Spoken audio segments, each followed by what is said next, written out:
જીપીએસસીના મૌખિક ઇન્ટરવ્યૂ એ હંમેશા વિવાદનું કારણ રહ્યા છે. મોટાભાગની દરેક પરીક્ષાઓમાં એસસી એસટી ઓબીસી ઉમેદવારોને ઓછા ગુણ આપવામાં આવે છે એવી ફરિયાદ હંમેશા રહી છે અને એની આંકડાકીય વિગતો સાથેના વિડીયોઝ મેં અગાઉ મૂક્યા છે. એ અગાઉના વિડીયોમાં આ બધી જ વિગતો રજૂ કરવામાં આવી છે, પણ મેં જીપીએસસીની જે જુદી જુદી 16 જેટલી જે પરીક્ષાઓ છે એ પરીક્ષાઓનો સ્ટડી કરીને એનાલિસિસ કરીને 1320 જેટલી જગ્યાઓમાં કઈ રીતે એસસી એસટી ઓબીસીને અન્યાય કરવામાં આવ્યો છે એનું એકી સાથે ચિત્ર હું આજે આપની સમક્ષ રજૂ કરું છું. નમસ્કાર મિત્રો, અક્ષર અકાદમીના ઓનલાઈન પ્લેટફોર્મ પર હું પ્રોફેસર ડૉક્ટર બી.સી. રાઠોડ આપનું સ્વાગત કરું છું. મિત્રો, આખો જે વિડીયો છે એ વિડીયો તમે શરૂઆતથી અંત સુધી જોશો અને અન્યાય કરવા માટે કેવા કેવા હથકંડા અપનાવવામાં આવે છે એના વિશે પણ તમે નજર કરશો તો તમને આખી વિગત છે સમજાઈ જશે. આંકડા સ્વયં બોલે છે, મારે કશું કહેવાની જરૂર નથી.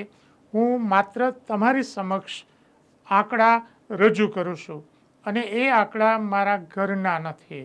જીપીએસસીએ જે રિઝલ્ટ જાહેર કર્યા છે સમયાંતરે એની વિગતોનો અભ્યાસ કરીને આ મેં આંકડા મૂક્યા છે.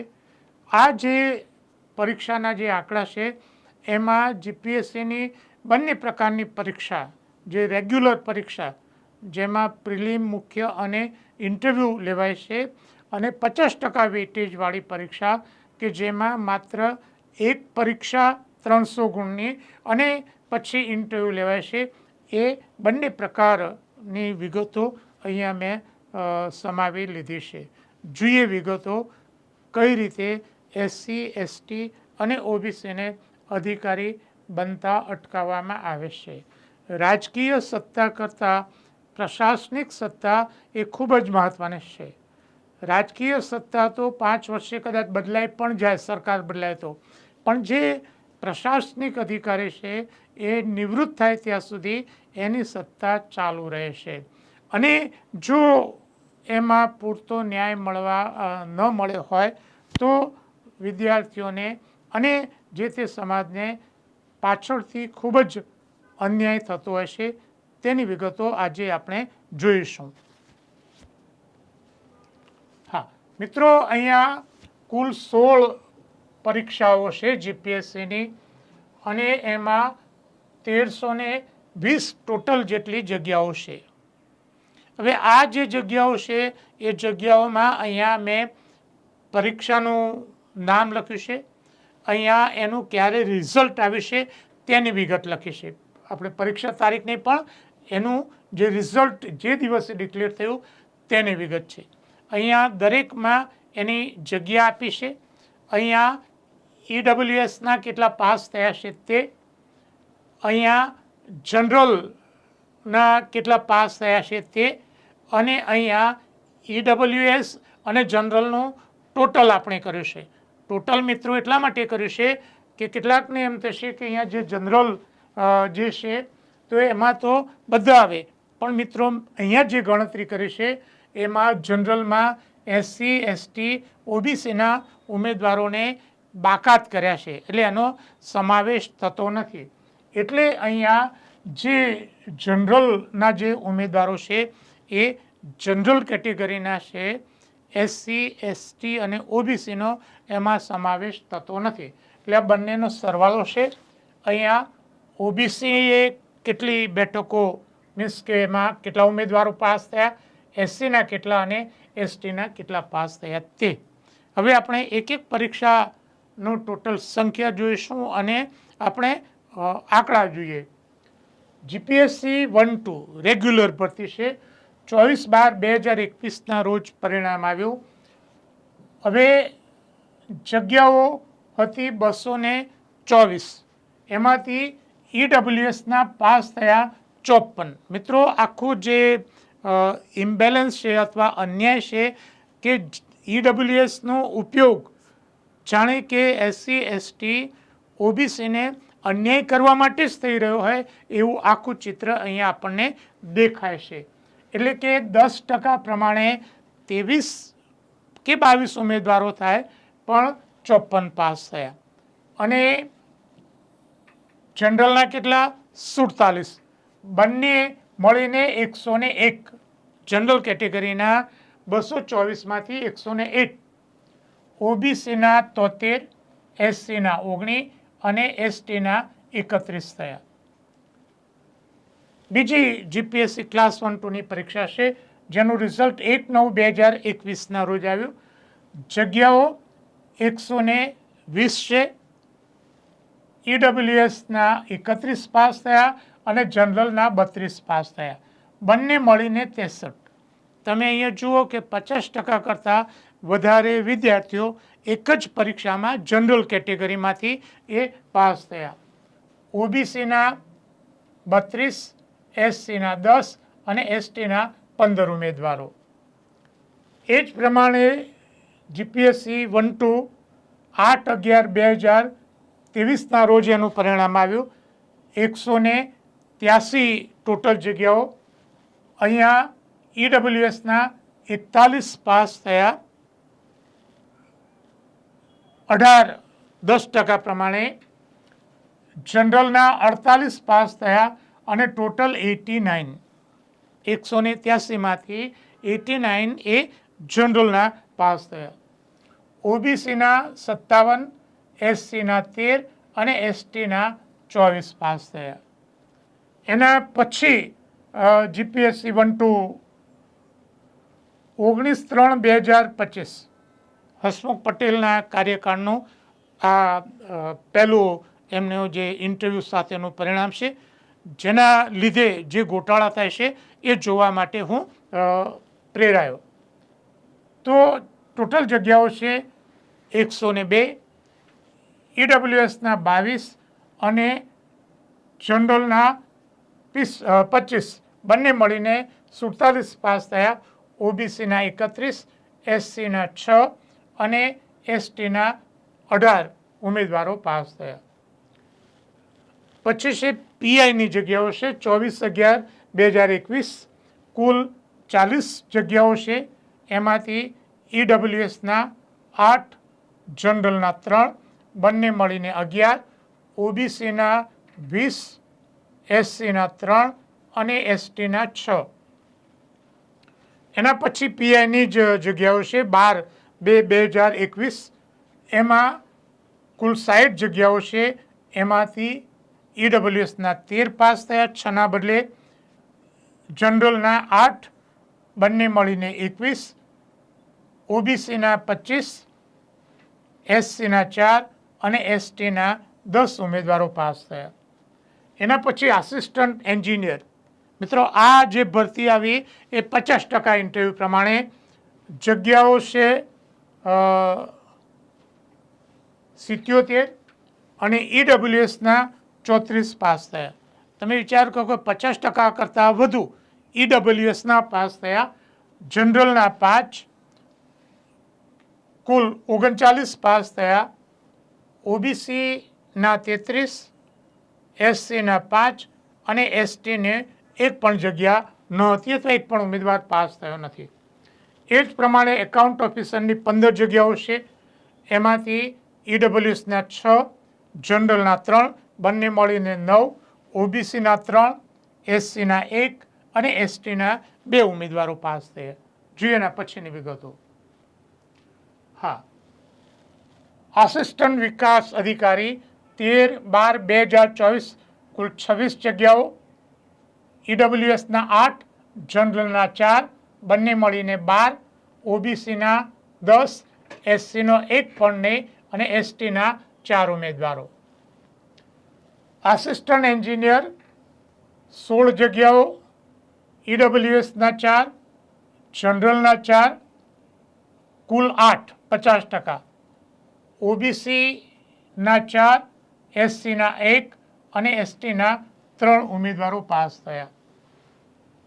આસિસ્ટન્ટ એન્જિનિયર 20/1/2025 કુલ 125 જગ્યાઓ, એમાંથી EWSના 34 પાસ થયા, 10% અનામતની સામે. જનરલના 8, કુલ 42 ઉમેદવારો પાસ થયા, OBCના 53, SCના 13 અને STના 17 ઉમેદવારો પાસ થયા. ઔદ્યોગિક સુરક્ષા અને સ્વાસ્થ્ય અધિકારી 19/4/2025 કુલ 44 જગ્યાઓ, એમાંથી EWSના 11, જનરલના 5, 16, OBCના 18, આ 3 અને આ 7. મિત્રો, અહીંયા બધી જે જગ્યાઓ છે એ જગ્યાઓ અહીંયા તમને જે આપી છે, આંકડા તમે મિલાવી જોશો તો આખો જે ઝુકાવ છે એ EWS તરફ છે. બાળ વિકાસ પ્રોજેક્ટ ઓફિસરની જે જગ્યાઓ છે 69 જે જગ્યાઓ છે, તો 69 જગ્યાઓમાંથી 20 એ EWS, લગભગ 7ના બદલે 20, 11 જનરલ, એટલે 31 જેટલી જગ્યાઓ કુલ પાસ થયા, OBCના 23, SCના 6 અને STના 9. મિત્રો, આપણે ટોટલ જે આ 16 પરીક્ષાઓ છે એનું આપણે ટોટલ જોઈએ તો 1320 જેટલી જગ્યાઓ, 1320 જેટલી જગ્યાઓ, એમાં EWSના 349 લાગ્યા. 10% પ્રમાણે 132, પણ આખી જે સંખ્યા તમે જોશો તો અહીંયા 349, આખો ઝુકાવ એ EWS તરફ એ લાગે છે. જનરલના 241, આ 241 છે, એમાં SC, ST, OBCનો એક પણ નથી. ટોટલ 590 જેટલા ક્લાસ 1 to અધિકારી એ જનરલ કેટેગરીમાંથી બન્યા. OBC 454, SCના 102 અને ST છે એના 174 બન્યા. આપણે ટકાવારી જોઈશું તો EWS અને જનરલમાંથી 44.69%, 44.69% અધિકારી ઓપન કેટેગરીમાંથી બન્યા. મિત્રો, એમની જે વસ્તી છે 15%ની આજુબાજુ, આપણી પાસે ચોક્કસ આંક નથી, પણ 15% કે એની થોડીક આજુબાજુ જે વસ્તી છે એમાંથી 44% જેટલા અધિકારીઓ બને છે, જ્યારે બાકીની 80%ની આજુબાજુ જે વસ્તી છે એમાંથી કેટલા અધિકારીઓ બને છે તે. OBCના 34.39%, SCના 7.72% અને STના 13.18%. STના તો 15% એમની જે અનામત જગ્યાઓ કહી શકાય એટલા પણ એમાંથી પાસ થયા નથી. જોઈએ આગળનો મુદ્દો. મિત્રો, આ બધું જે ગોટાળા થઈ રહ્યા છે એ ગોટાળા કેવી રીતે કરવામાં આવે છે, કયા હથકંડા અપનાવવામાં આવે છે, એની પણ હું તમને વિગત આપી દઉં. મિત્રો, જે ઇન્ટરવ્યૂ પહેલાં જે હથકંડા અપનાવવામાં આવે છે એમાં એકનો ઉલ્લેખ અહીંયા મેં કર્યો છે કે નિયમ મુજબ કેટલા ઉમેદવારોને ઇન્ટરવ્યૂમાં બોલાવવા, એના બદલે GPSC મનમાન્યું કરીને એના જ બનાવેલા નિયમોનો ભંગ કરીને પોતાને અનુકૂળ આવે એટલા ઉમેદવારો એ ઇન્ટરવ્યૂમાં બોલાવે છે. આપણે અહીંયા આંકડા જોઈશું તો તમને ખ્યાલ આવશે કે 19/3/2025 GPSCનું જે રિઝલ્ટ બહાર પડ્યું, હસમુખ પટેલના કાર્યકાળનું જે પહેલું જે રેગ્યુલર જે પરીક્ષા છે, એમાં મિત્રો સ્પષ્ટ જાહેરાતમાં લખ્યું હતું કે જગ્યાના 3 ગણા, 102 જગ્યા છે એટલે 3 ગણા પ્રમાણે 306 બોલાવાના થાય, પણ 306ના બદલે 727 બોલાવ્યા. મિત્રો, આ અંગે મેં ખુદ RTI કરી હતી, પણ GPSCએ એનો જવાબ ગોળ ગોળ આપ્યો. મારી પાસે એની જાહેરાતની પણ કોપી છે કે 3 ગણા બોલાવાના. હવે આ જે થયું એમાં પણ આખો મોટો ખેલ કેવો થાય છે એ તમે અહીંયા જુઓ કે ઇન્ટરવ્યૂ માટે જનરલના 183 બોલાવ્યા અને EWSના 241 બોલાવ્યા. એમની અનામત 10%, પણ ઉમેદવારો કેટલા બોલાવ્યા? 241. ઓબીસીની 27% અનામત, એની સામે 191 બોલાવ્યા. તમે જુઓ સંખ્યા. એસસીની જે 7% અનામત છે એની સામે 51 બોલાવ્યા, એ તો 7% પ્રમાણે બરાબર છે. અને સૌથી ઓછા એસટીના 58 બોલાવ્યા, જે 15% અનામત છે, પણ એમને ત્યાં 58 બોલાવ્યા. હવે આનું પરિણામ શું આવે છે કે આનું સીધું પરિણામ ઇન્ટરવ્યૂમાં દેખાઈ આવે છે. જેના વધારે ઉમેદવારો છે એને સિલેક્શન થવાનો વધારે ચાન્સ રહે છે. એટલે આ એક પહેલું ઇન્ટરવ્યૂ પહેલાં એક આ પ્રકારનું સેટિંગ થાય છે. અને અહીંયા પણ મેં આ સિવાયની જે પરીક્ષાઓ છે એની વિગત પણ મેં તમને અહીંયા આપી છે. આદિજાતિ વિકાસ અધિકારીમાં ઈડબ્લ્યુએસના 71 બોલાવવામાં આવે છે, જ્યારે ઓબીસીના 86 બોલાવવામાં આવે છે. રાઈટ, 27% છે. અહીંયા તમે જુઓ આસિસ્ટન્ટ એન્જિનિયરમાં અહીંયા 201 અને 293. એટલે મુદ્દો એ છે કે તમે કેટલા ઉમેદવારોને બોલાવો છો એના આધારે પણ ગોટાળા થવાની સંભાવના છે. અને નિયમોનો ભંગ કરીને આ પ્રકારે હસમુખ પટેલે એ કર્યું છે. એક બીજી વાત પણ મિત્રો તમને કહી દઉં કે ઇન્ટરવ્યૂ પહેલાં જે ગોટાળા થાય છે એની એક બીજી રીત છે, અને એ આપણા ધ્યાનમાં આવ્યું છે કે ઇન્ટરવ્યૂ લેનાર એક્સપર્ટ આગળના દિવસે જે તે સંસ્થામાં જઈને માર્ગદર્શન આપી આવે છે. અને ડ્રગ ઇન્સ્પેક્ટરનું ઇન્ટરવ્યૂ આ કારણસર રદ કરવામાં આવ્યું હતું. વિદ્યાર્થીઓએ અગાઉ બીજી બે પરીક્ષાઓના ઇન્ટરવ્યૂ અંગે આવી જ ફરિયાદ કરી હતી. એક સુરતનો કેસ છે કે જે તે એક્સપર્ટ ત્યાં એક સંસ્થામાં જઈને વિદ્યાર્થીઓને એ આ રીતના ગાઈડન્સ આપીને પછી એ ઇન્ટરવ્યૂમાં બેઠા હતા. એટલે આ જે બાબત છે ઇન્ટરવ્યૂ પહેલાંની ઓળખાણ, મારો એક વિડીયો છે ઇન્ટરવ્યૂ પહેલાંની ઓળખાણ, આપ જોઈ લેશો તો એની ડિટેલમાં ચર્ચા મેં ત્યાં કરીશ. જોઈએ આના પછીનો મુદ્દો. હા, હવે બીજી બાબત જે દેખીતી રીતે જે અન્યાય થઈ રહ્યો છે તે છે કે અહીંયા 19/3 હસમુખ પટેલના કાર્યકાળનો જે ઇન્ટરવ્યૂ છે, તમે અહીંયા જે પાસ થયેલ જે વિદ્યાર્થીઓની સંખ્યા છે અને એમના લેખિતના સરેરાશ ગુણ અને ઇન્ટરવ્યૂના સરેરાશ ગુણ મેં અહીંયા આપ્યા છે. તમે જુઓ કે આ 25 જે વિદ્યાર્થીઓ છે જનરલના, એના લેખિતના સરેરાશ ગુણ 383.76 છે, પણ એને ઇન્ટરવ્યૂમાં કેટલા ગુણ આપ્યા છે? સરેરાશ 66 ગુણ આપ્યા છે. આ સરેરાશ છે. અને મિત્રો યાદ રાખો, આ નાપાસ થયેલાની વાત નથી, આ મેં પાસ થયેલાને આધારે આપણે વિગતો આપી છે. ઈડબ્લ્યુએસના 22 છે અને એમનો લેખિતમાં સરેરાશ 383.80 છે, અને એમને ઇન્ટરવ્યૂમાં સરેરાશ કેટલા ગુણ આપ્યા છે? 75.18. તમે જુઓ આંકડો. ઓબીસી 31 પાસ થયા છે અને લેખિતના સરેરાશ ગુણ છે 404.20, પણ ઇન્ટરવ્યૂમાં એમને ગુણ આપ્યા છે સરેરાશ 59.90. આખો તફાવત છે તમને અહીંયા દેખાશે કે 404 સરેરાશ ગુણવાળાને 59.90 ગુણ આપવામાં આવે છે. એસસીનું પરફોર્મન્સ પણ લેખિતમાં ખૂબ સારું રહ્યું છે કે 399.25 એમના જનરલ અને ઈડબ્લ્યુએસ કરતાં પણ વધારે ગુણ છે, પણ ઇન્ટરવ્યૂમાં સરેરાશ ગુણ 58.5% આપ્યા છે. એસટી 354.18 છે અને 55.18 ગુણ આપ્યા છે. જે લોકો સમજ્યા વગર ખોટી દલીલ કરે છે કે અનામતના લીધે મેરિટનો ભંગ થાય છે, તો તમે અહીંયા જુઓ કે ઓબીસી અને એસસીનું લેખિતનું મેરિટ એ જનરલ અને ઈડબ્લ્યુએસ કરતાં ઘણું ઊંચું છે. એટલે આખી તમારી વાત જ ઉડી જાય છે.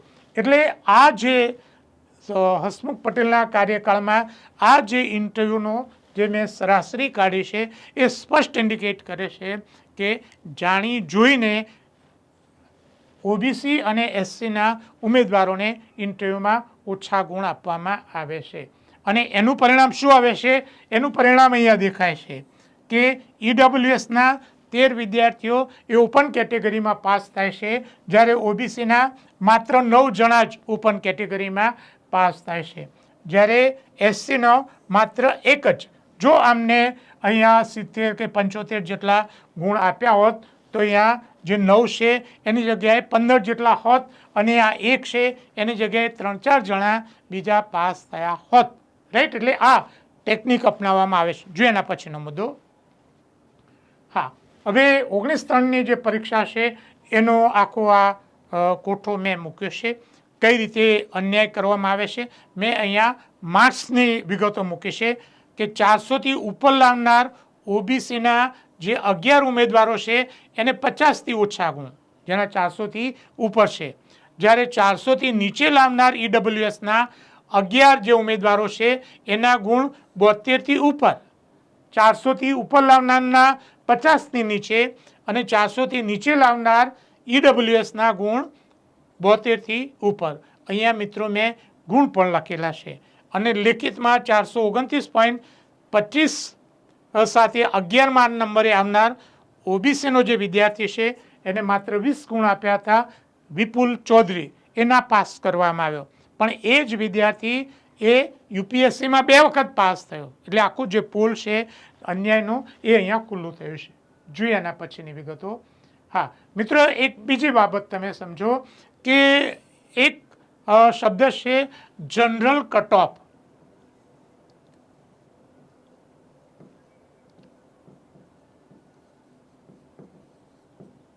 એસસી એસટી ઓબીસીને અન્યાય કરવા માટેનું એક બીજું હથકંડો છે જનરલ કટ ઓફ.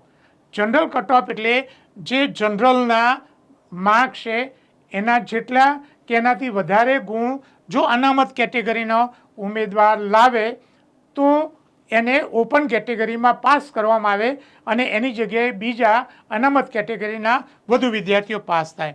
તો અહીંયાનું જે કટ ઓફ હતું ભાઈઓ માટેનું 463 અને બહેનો માટેનું 462.50. હવે તમે જુઓ કે આ જે બધા વિદ્યાર્થીઓ છે એ પરીક્ષામાં પાસ થયેલા છે, નાપાસ થયેલા નથી. આ વિદ્યાર્થીઓ પરીક્ષામાં પાસ થયેલા છે. અહીંયા એના જે ગુણ તમે જોશો લેખિતમાં 414 છે, પણ ઇન્ટરવ્યુમાં 47 ગુણ આપ્યા છે. અહીંયા 430 છે, ઇન્ટરવ્યુમાં 28 આપ્યા છે. 413 છે, અહીંયા 44 આપ્યા છે. 427 છે, અહીંયા 27 આપ્યા છે. 404 છે, અહીંયા 48 આપ્યા છે. 409 છે, એને 42 ગુણ આપ્યા છે. જ્યારે એસસીના 3 વિદ્યાર્થીઓ છે જેના અહીંયા 400 ગુણ છે એને 57 આપ્યા છે. 388 છે એને 65 આપ્યા છે. 387 છે એને 60 ગુણ આપ્યા છે. મિત્રો, તમે આ જે 9 વિદ્યાર્થીઓ છે એનું તમે ટોટલ જોશો તો 463થી જાણી જોઈને નીચે રાખવામાં આવ્યું છે ઇન્ટરવ્યૂ. જો આ વિદ્યાર્થીઓનું ટોટલ 463થી ઉપર હોત તો આટલા વિદ્યાર્થીઓ એ ઓપનમાં જાત અને બીજા આટલા વિદ્યાર્થીઓ ઓબીસી અને એસસીના વધુ પાસ થાત. હવે સામે પક્ષે કેવો ખેલ થશે એ તમે જુઓ. અહીંયા ઈડબ્લ્યુએસના જે વિદ્યાર્થીઓ છે એના ઇન્ટરવ્યૂના ગુણ જુઓ તમે. આ જે વિદ્યાર્થી છે 427 75, 402 85, 414 70. અને બીજી એક ખાસિયત એ છે કે ઈડબ્લ્યુએસના લેખિતમાં જેમ જેમ માર્ક્સ ઓછા એમ એમ ઇન્ટરવ્યુમાં માર્ક્સ વધારે. તમે જુઓ કે અહીંયા 400ની ઉપર છે પણ માર્ક્સ એ 50ની નીચે છે. અહીંયા 400ની નીચે છે પણ માર્ક્સ જે આપ્યા છે એ બધા જ તમે અહીંયા જોશો તો 70થી ઉપર છે. એટલે પરિણામ શું આવ્યું કે આ બધા જ જે વિદ્યાર્થીઓ છે એ વિદ્યાર્થીઓ 463ની ઉપર રહ્યા. આ બધા જ વિદ્યાર્થીઓ 463ની ઉપર રહ્યા, અને આ 463ની ઉપર રહ્યા એટલે આ જે વિદ્યાર્થીઓ છે એ ઓપન કેટેગરીમાં પાસ થયા. જ્યારે અહીંયા આમને રોકી રાખ્યા ઓપન કેટેગરીમાં જતા. એટલે ઓબીસી અને એસસીના કુલ 9 વિદ્યાર્થીઓને ઓપન કેટેગરીમાં જતા રોકવામાં આવ્યા. એને લીધે ઓબીસી અને એસસીના ટોટલ 9 અનામત કેટેગરીના વિદ્યાર્થીઓ ઓછા પાસ થયા. રાઈટ, આ મુદ્દો છે, ધ્યાનમાં રાખો. હા, હવે એક બીજી બાબત છે, એના તરફ હું આપનું ધ્યાન દોરું કે કેમ ઓછા પાસ કરવામાં આવ્યા છે. અહીંયા ખાસ કરીને જે મુદ્દો છે એ ઓબીસીને લગતો મુદ્દો છે. મિત્રો, અહીંયા મેં 2 વિગત અહીંયા લખી છે. હા, ઈડબ્લ્યુએસના કેટલા ઓપનમાં પાસ થયા અને ઓબીસીના કેટલા ઓપનમાં પાસ થયા. આ ચારે જે પરીક્ષા છે જીપીએસસીની રેગ્યુલર પરીક્ષા છે. તો ઈડબ્લ્યુએસના 83 પાસ થયા અને ઓબીસીના 43. આપણે જોયું કે કઈ રીતે ઓબીસીને જનરલમાં જતા રોકવામાં આવે છે અને અહીંયા કઈ રીતે પુશઅપ કરવામાં આવે છે જેથી કરીને એ જનરલમાં ઓપન કેટેગરીમાં પાસ થાય. તો આ 83. હવે અહીંયા એક જે બીજી વિગત છે એ તમે સમજો. આ જે તે કેટેગરીમાં પાસ થયા છે. ઈડબ્લ્યુએસમાં અહીંયા 15 છે, અહીંયા 8 છે, અહીંયા 7 છે, અહીંયા 3 છે, એટલે આ 33 છે અને આ સંખ્યા છે એ 62 છે. અહીંયા એક મુદ્દો એ છે, આપને હું જણાવું કે આ જે ઉમેદવારો છે એમણે ભરતી દરમિયાન અનામતનો કંઈક લાભ લીધો છે. એટલે આ જે ઉમેદવારો છે એ ઉમેદવારોના જનરલ કટઓફ કરતાં માર્ક્સ વધારે છે પણ એમને ઓપન કેટેગરીમાં જ રાખવામાં આવ્યા છે. એટલે અહીંયા 33 છે, અહીંયા કેટલા છે 62 વિદ્યાર્થીઓ છે. એટલે આ જે 62 વિદ્યાર્થીઓ છે એ 62 વિદ્યાર્થીઓને જે તે કેટેગરીમાં જ રાખવામાં આવે છે. અહીંયા પણ તમે આખો જે તફાવત છે એ તફાવત જોઈ શકશો કે અહીંયા વધારે એમને જે તે કેટેગરીમાં રાખવામાં આવે જેથી કરીને ત્યાં એટલા બીજા વિદ્યાર્થીઓ ઓછા પાસ થઈ શકે. કુલ જે 1320 જેટલી જગ્યાઓ છે એનો હું તમને ટોટલ આંકડો અહીંયા કહી દઉં કે આમાંથી ઈડબ્લ્યુએસના 217, ઓબીસીના 98, એસસીના 10, એટલે આ બંને મળીને 108. ઈડબ્લ્યુએસના 217 ઉમેદવારો એ ઓપન કેટેગરીમાં પાસ થયા. ઈડબ્લ્યુએસમાં નહીં, ઓપન કેટેગરીમાં મોટી એવી સંખ્યા. અને કઈ રીતે એમને લઈ ગયા એના આપણે ઉદાહરણો મેં તમને આપ્યા છે.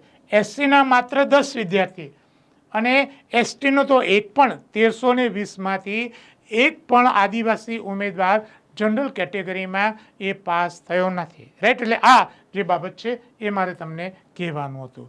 બીજું કે એસસી એસટી ઓબીસીના ઉમેદવારો કેમ ઓછા છે એનું જે કારણ છે એ અહીંયા મેં આપ્યું છે કે જીપીએસસીની જે 224 જે પોસ્ટ છે એમાં ઓબીસીની 60ના બદલે 56 બેઠકો આપી છે. એટલે અનામત જે બેઠકો છે એ બેઠકો પણ જુદી જુદી પરીક્ષામાં 5-7 એ ઓછી આપવામાં આવી છે. જોઈએ એના પછીનો મુદ્દો. હા, હવે આ એક બીજી વિગત છે કેમ ઓબીસીના વિદ્યાર્થીઓ ઓછા પાસ થાય છે અથવા ઓછા પાસ કરવામાં આવે છે.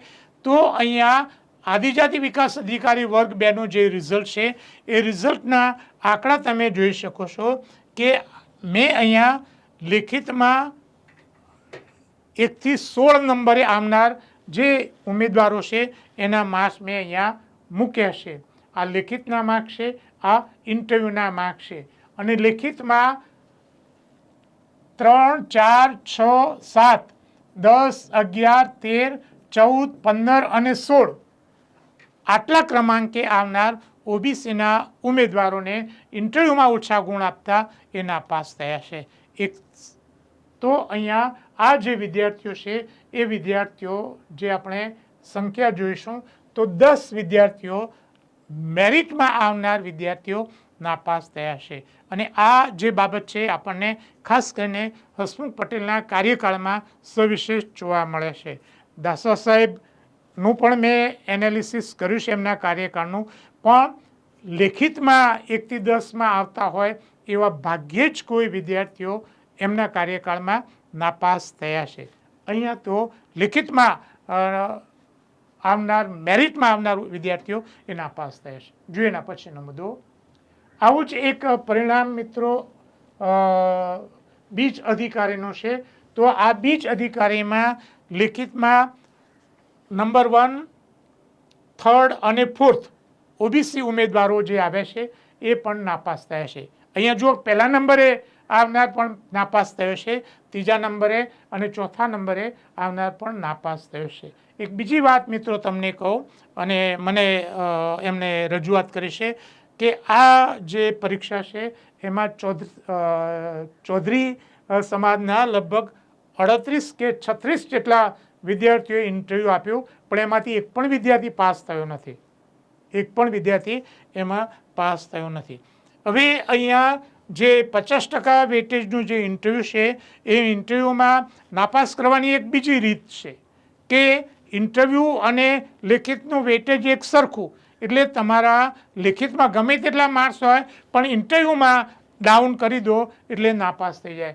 અને પરિણામ એવું આવે છે કે લેખિત અને ઇન્ટરવ્યૂનું ટોટલ માર્ક્સ વધારે હોય તો પણ એ ઓબીસીનો એ નાપાસ થઈ શકે છે. અને જો ઇન્ટરવ્યૂમાં વધારે આપ્યા હોય તો ઈડબ્લ્યુએસના 400માંથી ઓછા ગુણ હોય તો પણ એ પાસ થઈ શકે છે. અહીંયા મેં એક ઉદાહરણ તરીકે આપ્યું છે. ઈડબ્લ્યુએસનો જે વિદ્યાર્થી છે એના લેખિત અને ઇન્ટરવ્યૂના 205.92 ગુણ છે. એ ફાઇનલ મેરિટ એનું 62.32 થઈ જાય છે, એટલે એ પાસ થઈ જાય છે.